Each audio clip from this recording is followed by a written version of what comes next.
Chaque jour, Charles et Carole vous présentent la leçon de l'école du sabbat.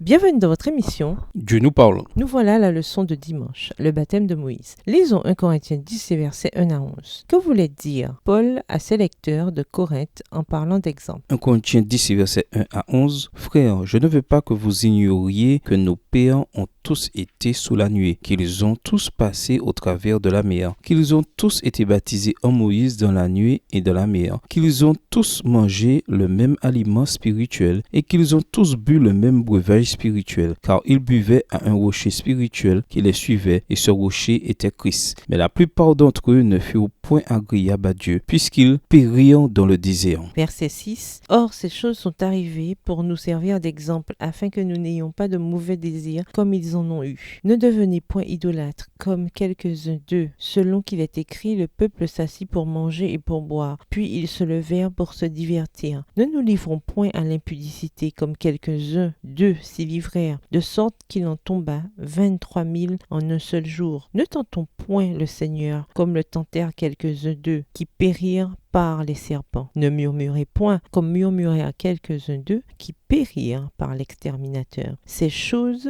leur sont arrivées pour servir d'exemple, et elles ont été écrites pour notre instruction, à nous qui sommes parvenus à la fin des siècles. Dans la plupart des versions de la Bible, le terme grec typos utilisé dans 1 Corinthiens 10, verset 6 est également employé dans une forme similaire dans 1 Corinthiens 10, verset 11, est traduit par exemple. En français, le mot type vient du grec. Un type ou un exemple n'est jamais l'original, mais une sorte de symbole ou de représentation de cet original. C'est une représentation d'autre chose. Le texte d'Hébreux 8, le verset 5, offre un bon exemple de ce type de représentation. Ceux-ci, les prêtres officiant lors des services du temps dans l'Ancien Testament, célèbrent le culte dans une copie et une ombre des choses célestes, ainsi que Moïse en fut divinement averti alors qu'il allait réaliser la tente.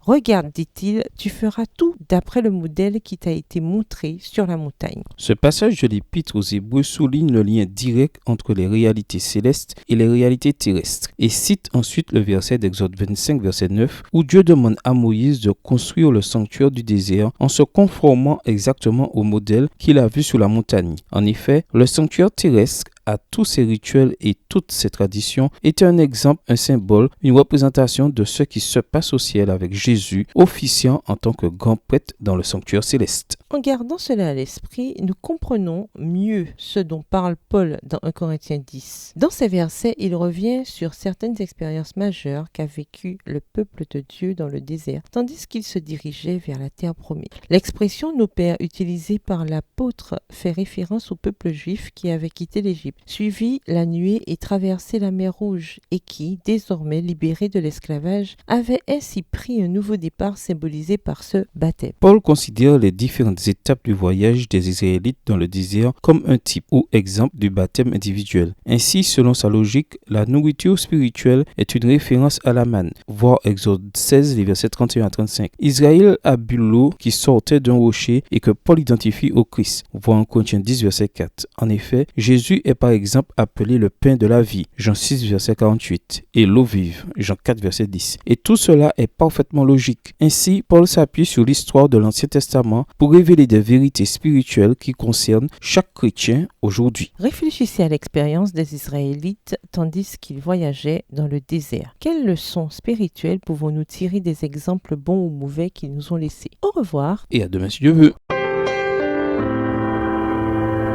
Dieu nous parle.